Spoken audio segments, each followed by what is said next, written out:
2026년 3월 말씀일기 머릿글입니다. 이번 달에는 열왕기상을 묵상하고자 합니다. 왕이 실패할 때 하나님은 어떻게 일하시는가? 성경을 읽다 보면 한 가지 질문을 피할 수 없습니다. 하나님께서 다스리신다면서 왜 역사는 이렇게 흔들리는가? 열왕기는 바로 이 질문에 대한 하나님의 대답입니다. 사무엘서가 다윗 왕조의 수립을 보여주었다면 열왕기는 그 왕조의 흔들림과 붕괴를 보여줍니다. 성전이 세워지고 지혜의 왕 솔로몬이 등장하지만 곧 이어 분열과 타락, 배교와 심판이 이어집니다. 인간 왕권의 한계가 적나라하게 드러납니다. 그러나 열왕기는 단순한 정치사가 아닙니다. 이것은 언약사적 역사입니다. 왕들의 성공과 실패를 통해 하나님이 무엇을 보시는지를 드러내는 책입니다. 열왕기에서 반복되는 평가 기준은 단 하나입니다. 그가 그의 조상 다윗과 같이 여호와 보시기에 정직히 행하였는가? 그렇지 아니하였는가? 역사의 중심은 권력도 외교도 군사력도 아닙니다. 하나님 앞에서의 신실함입니다. 첫째로 열왕기의 신학적 중심. 열왕기의 신학적 핵심은 하나님의 주권과 언약의 신실성입니다. 다윗 언약은 사무엘하 7장에서 주어졌습니다.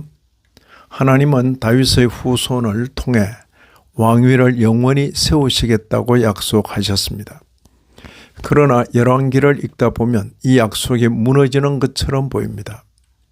왕들은 실패하고 나라는 분열되고 결국 북이스라엘은 아수르에, 남유다는 바빌론에게 멸망합니다. 그렇다면 하나님의 약속은 실패한 것입니까? 개역신학은 분명히 말합니다. 하나님의 언약은 인간의 불순종으로 폐기되지 않습니다. 하나님은 심판 가운데서도 약속을 보존하십니다. 다윗의 등불을 완전히 끄지 않으십니다.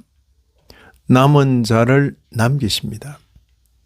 그리고 결국 다윗의 참된 후손이신 예수 그리스도 안에서 언약을 성취하십니다. 열왕기는 실패한 왕들의 이야기이면서 동시에 오실 참 왕을 기다리게 하는 책입니다. 둘째로 인간 왕권의 한계와 하나님의 통치. 열왕기를 묵상할 때 우리는 불편함을 느낍니다. 왜 이렇게 반복적으로 타락하는가? 왜 그렇게 빨리 무너지는가? 그러나 이 반복은 우연이 아닙니다. 이것은 인간 중심 통치의 본질을 드러내는 신학적 장치입니다. 왕이 아무리 지혜로워도 아무리 개혁을 단행해도 인간은 결국 죄인입니다. 구조를 바꾸어도 심장이 바뀌지 않으면 역사는 반복됩니다. 이 점에서 열왕기는 오늘 우리의 현실과도 맞닿아 있습니다. 지도자가 바뀌면 모든 것이 달라질 것처럼 기대하지만 근본 문제는 인간의 죄성입니다. 정치적 개혁이 필요 없다는 말이 아니라 궁극적 구원은 정치가 아니라 하나님께 속해 있다는 뜻입니다. 열왕기는 우리를 낙심시키려는 책이 아닙니다. 오히려 인간 왕에게서 소망을 거두고 하나님의 통치로 눈을 돌리게 하는 책입니다.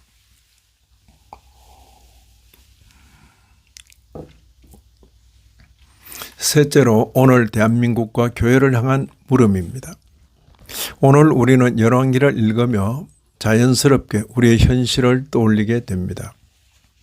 최근 우리 사회는 정치적 격변과 법적 판단을 둘러싼 깊은 분열을 경험하고 있습니다. 한 지도자의 결정과 그에 대한 사법적 판결 이후 많은 국민들의 서로 다른 판단을 내리며 첨예하게 갈라져 있습니다. 어떤 이는 법의 집행이라 말하고 어떤 이는 정의의 왜곡이라 말합니다. 거리와 온라인 공간에는 분노와 실망, 혼란이 동시에 흐르고 있습니다.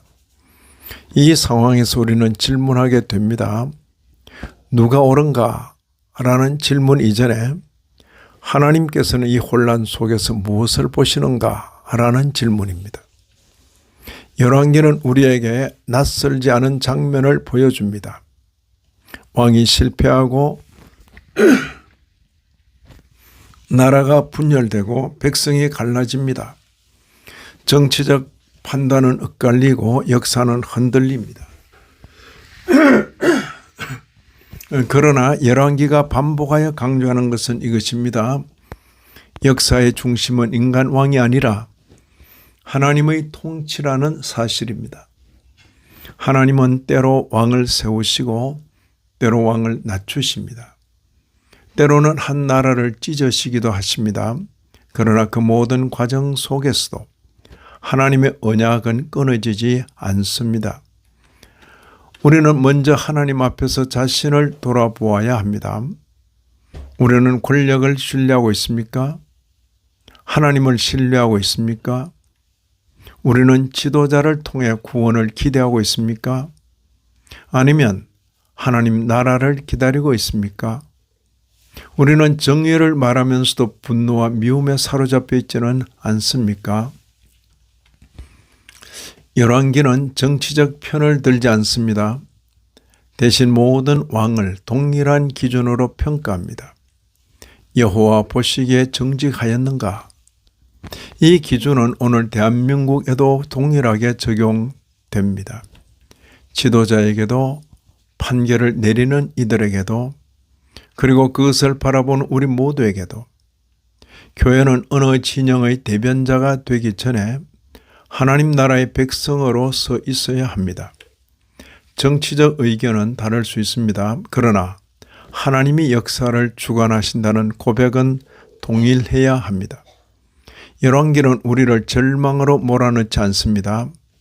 오히려 인간 왕에게서 소망을 거두고 참 왕이신 그리스도께 눈을 돌리게 합니다. 대한민국이 흔들릴 때 교회가 먼저 흔들려서는 안 될 것입니다. 이제 마지막으로 묵상의 방향입니다. 이번 열왕기상 묵상의 소리는 세 가지를 중심에 두고자 합니다. 첫째는 하나님의 주권적 섭리를 읽어내는 눈을 갖는 것입니다. 둘째는 언약의 신실성을 붙드는 것입니다. 셋째는 참 왕이신 그리스도를 향한 갈망을 깊게 하는 것입니다. 열왕기를 단순한 역사 이야기로 읽지 않고 구속사적 관점에서 읽을 때 우리는 낙심이 아니라 소망을 발견하게 됩니다. 왕들은 실패했지만 하나님의 계획은 실패하지 않았습니다. 이제 말씀을 맺읍시다. 열왕기는 인간 왕의 실패로 끝나는 책처럼 보입니다. 그러나 성경 전체의 흐름 속에서 볼 때 이 책은 한 가지를 외칩니다. 참된 왕이 필요하다. 그리고 그 왕은 이미 오셨습니다. 다윗의 자손으로 오신 예수 그리스도께서 십자가와 부활로 하나님의 나라를 세우셨습니다. 그러므로 열왕기를 묵상하는 일은 과거의 역사를 읽는 일이 아니라 오늘 우리의 왕이 누구인지를 다시 확인하는 일입니다. 이제 우리는 묻습니다. 나는 누구의 통치 아래 살고 있는가?